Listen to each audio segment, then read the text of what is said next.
Hey guys, have you ever heard of your coach saying, hey, you got to shorten up your backswing and make sure you have a short backswing, short backswing, short backswing. But if you look at professional tennis players, do they really shorten up their backswing so much, or they actually have a pretty big backswing? That's the question we're going to answer today. So you got to stay tuned and make sure we're going to cover all that part.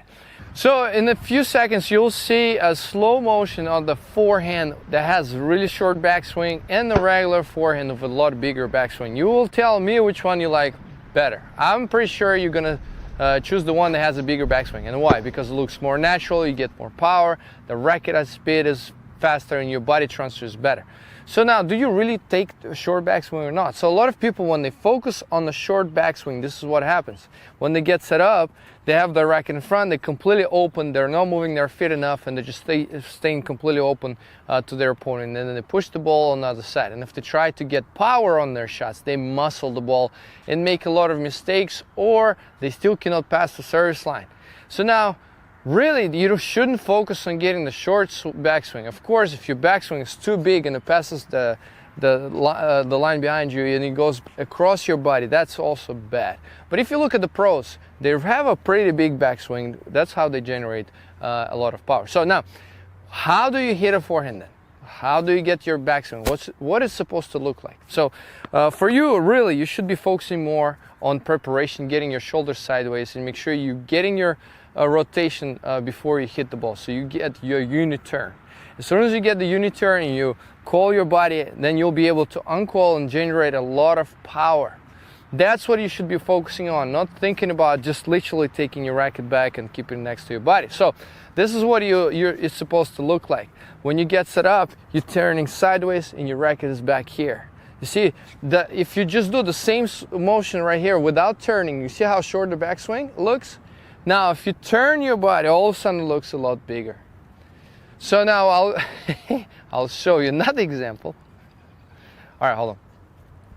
So guys, I'm gonna show you two examples. So for example, I'll show you a short backswing. So it looks very short, but I'm facing, we'll assume the court is that way. I'm facing the court. So it looks very, very short. Right now, I'm gonna turn, I'm gonna coil my body. And you see how much bigger it looks like, but you see I'm getting a rotation unit turn where I'm gonna generate power. So do you really have to focus on racket back and keeping it short or not? I don't think so. So it's really about your unit turn, making sure you're prepared to hit the ball, and just keep it. It's very simple. As you saw a lot of our videos, you just have to keep your left hand on the racket as you're taking your racket back, which will not allow you to take it too far back. So that already is going to eliminate the fact that you're not going to take too big of a backswing. It's going to be just a regular swing, and then you're going to just drop your racket and go through the ball. So couple of drills to work on it. I'm going to throw it out there just for you to realize what do you need to work on. So you can do it on your own. You just get a few balls, and what are you going to do right now? I just want you to start already. You can do open or closed stance, it's up to you. You're just going to start already sideways. Make sure you keep your left hand on the racket. So this is how far your racket is going to go back. So it's not going to go further, and it's not going to stay right next to your body. So you want to pull. You got to kind of feel how you're pulling your racket. Your back is almost going to face your opponent. So you're going to go like this. Then you're going to drop the ball and then hit it. And we're going to do it again. You're going to turn, make sure you watch, look, your racket is back here. You're going to drop the ball. You're going to have rotation. Same thing you can do with the closed stance. You're going to turn, but you're going to transfer your body weight forward with the step as well. So you can do that. Take your racket back. You see the backswing looks pretty big, but not too big, right? Now, next steps, you're going to do open stance and closed stance. You're going to alternate. So we're going to turn sideways, bring our racket back, drop, open stance, which is going to rotate, then closed stance, bring your racket back, make sure it's staying back behind you, drop the ball, and then follow through. And we're going to repeat it again a couple of times. So you're going to stay with the closed stance. Make sure, just take time, make sure don't rush, don't go like this, because you don't know what's happening. So make sure, keep your racket back, make sure it's in the right position, facing the side fence, drop the ball, and then hit it. We're going to do another one on the closed stance with the body transfer. So make sure it stays sideways, drop the ball, transfer your body weight forward. Now in the next drill, we're actually going to do it a little quicker. So you do it a few times, make sure that your backswing is appropriate. Make sure you're calling your body. Make sure you have your U-turn. That's what you have to focus on. Don't think about just short backswing or big backswing. That's not really how you have to work with it.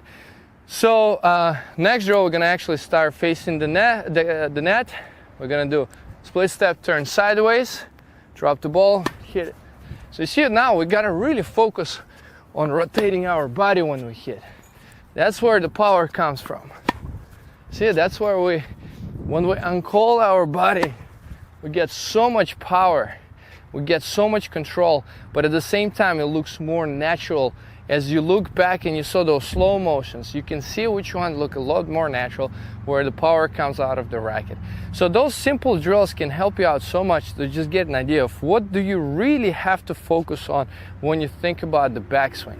And now I hope it answers your questions, so you don't sit down and be like, all right, short backswing, big backswing, whatever. You gotta find the uniturn, appropriate uniturn, position yourself with the body, with the ball, and you make sure you get your big muscles working during the swing. So that's what's going to give you power, control, and more natural swing than just thinking about the backswings itself. Guys, hope it helped you out. Like and subscribe to our YouTube channel, and we'll see you next time. Now, cut it off. There's no kick charge challenge, sir.